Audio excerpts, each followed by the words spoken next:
देखिए इस चैप्टर का नाम है त्रिभुज।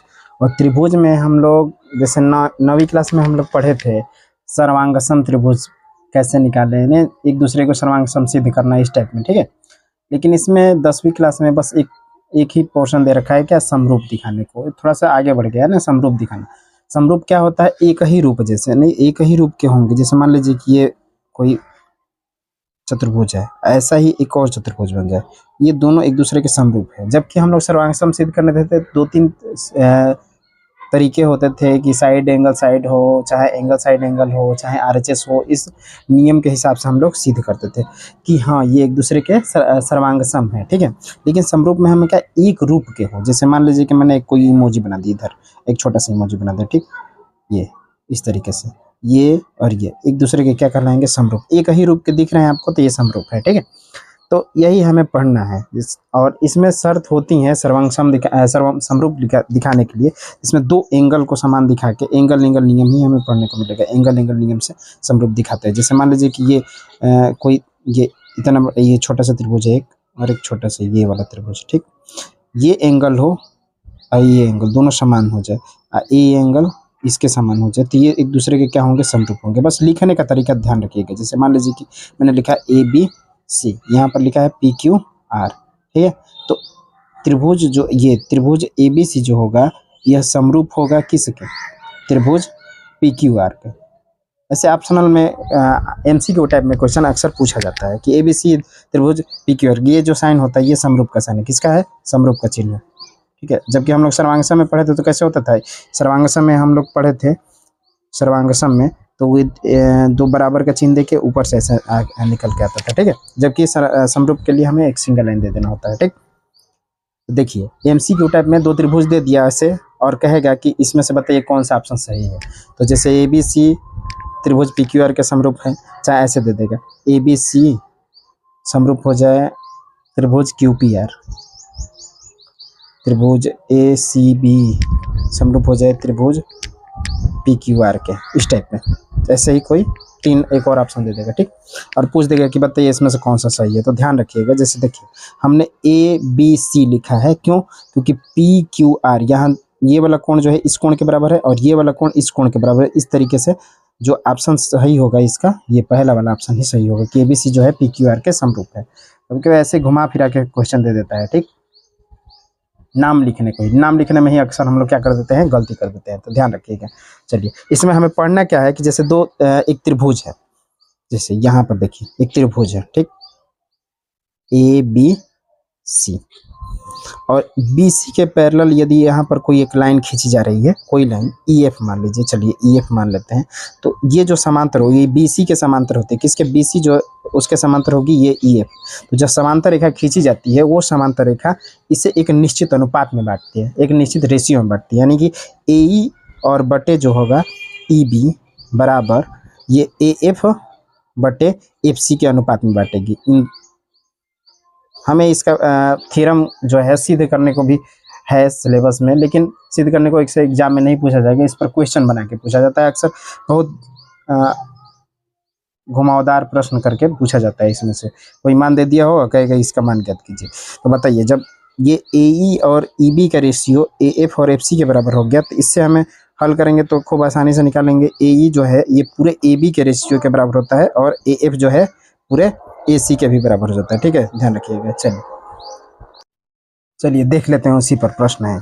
ये दे रखा है कि D जो है BC DE के समांतर है। जब भी अभी हम लोगों ने शर्त पढ़ा कि ये अनुपात में एक निश्चित अनुपात पे विभाजित करती है। तो यहाँ पर देखेंगे तो जो AD जो है ये DB और AE और EC का अनुपात जो है क्या होंगे, बराबर होंगे। तो बस इसका मान दे रखा है, इसी मान रख के कर लेते हैं। देखिए x बटे में क्या हो जाएगा, x+1 बराबर में x+3 बटे में x+5, ठीक। क्रॉस मल्टीप्लाई कर लेंगे तो देखिए द्विघात समीकरण हमें प्राप्त हो जाएगा। देखिए x² प्लस 5x बराबर में इधर हल करेंगे तो x² plus 3x plus x plus में 3, x² से x² खत्म, क्या बचेगा 5x और इधर क्या हो जाएगा 3x, ये 4x हो जाएगा, इधर आके माइनस हो जाएगा बराबर में 4x माइनस 5x में से 4x माइनस हो जाएगा x, यानी x का मान हमें क्या प्राप्त हो रहा है 3, x का मान हमें 3 प्राप्त हो जाएगा, ठीक है।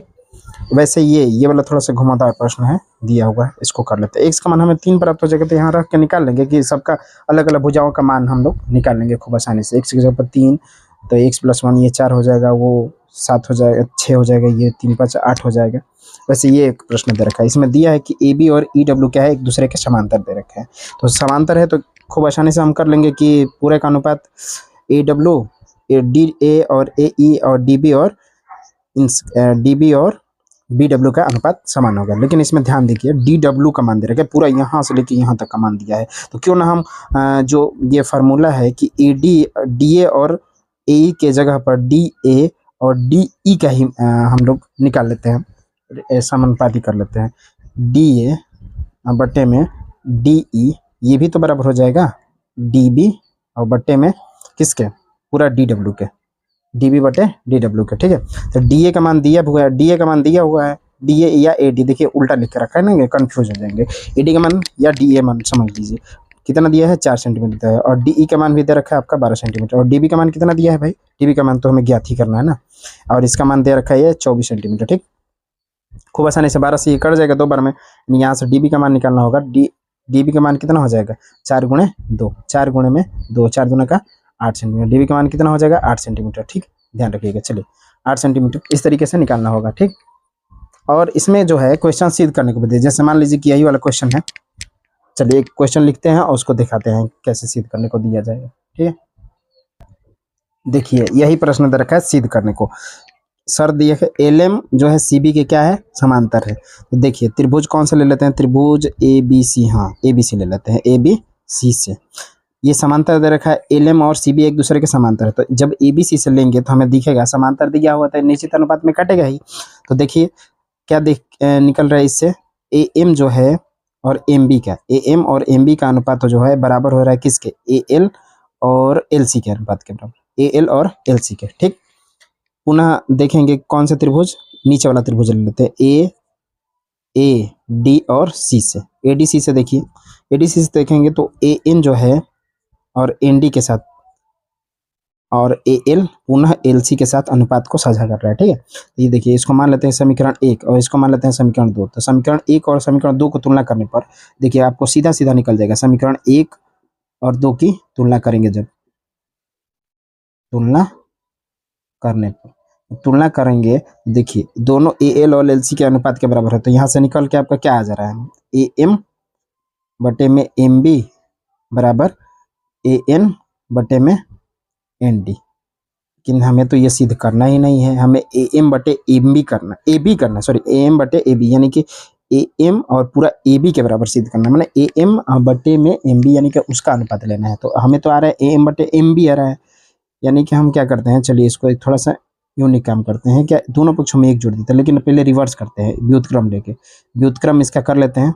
व्युत्क्रम करते हैं तो क्या निकल जाएगा, एम बी बटे ए एम, इसमें एक जोड़ देते हैं, एम बी बटे A M, sorry A M लिखा है, +1 कर देते हैं बराबर, इसको भी उल्टा करेंगे तो एन डी बटे ए एन प्लस में 1, जब ऐड करेंगे तो देखिए M B plus A M निकल के आएगा बटे में पूरा ए एम बराबर N D plus A N पूरे बटे में क्या हो जाएगा ए एन। ठीक, तो एम बी और ए एम देखिए ये एम बी और ए एम पूरा यहाँ से यहाँ तक क्या निकल के आ रहा है, ये पूरा ए बी निकल के आ रहा है कि नहीं, तो ए बी बटे ए एम हो गया बराबर, ये भी देखेंगे नीचे वाला यहाँ से पूरा यहाँ तक क्या निकल के आ रहा है ए डी, यानी कि ए डी बटे में क्या हो गया ए एन। देखिए अब कुछ मिलता जुलता आ गया, अब इसी को व्युत्क्रम कर देंगे, पुनः व्युत्क्रम कर देंगे, उल्टा कर देंगे तो क्या निकल के आ जाएगा आपका, सिद्ध हो जाएगा क्या, ये सॉरी यार ये क्या है ए एम है, गलत लिखा जा रहा है बार बार, ए एम बटे में ए बी बराबर ए एन बटे में ए डी, यही हमें सिद्ध करना था, ये सिद्ध भी हो गया। ठीक है, ए एम बटे ए बी और बटा इक्वल टू ए एन बटे में ए डी, तो ऐसा सिद्ध करने को भी आएगा। ठीक है, तो जैसे मान लीजिए कि ऐसा दे रखा हो और कहेगा कि ये इस टाइप में सिद्ध करना है, जैसे ये ए एम बटे एम बी बराबर ए एन बटे एन डी, तो हम क्या करेंगे इसमें से एक घटा देंगे, एक घटाएंगे छोटा हो जाएगा। ठीक है, उस तरीके से हो जाएगा, और इस तरीके से पूरा पूरा बड़ा वाला लेंथ लेने को कह रहा है ना, तो हम एक जोड़ देंगे, तो एक जोड़ेंगे तो पूरा बड़ा वाला लेंथ हमें प्राप्त हो जाएगा। ठीक है, चलिए देखते हैं आगे। देखिए बहुत ही अच्छा प्रश्न दे रखा है। पी क्यू आर की बजाय पी आर और क्यू आर क्रमशः बिंदु एस और टी इस प्रकार स्थित है कि कोण पी जो है आर टी एस के इक्वल है। दरअसल देखिए त्रिभुज बना दिए।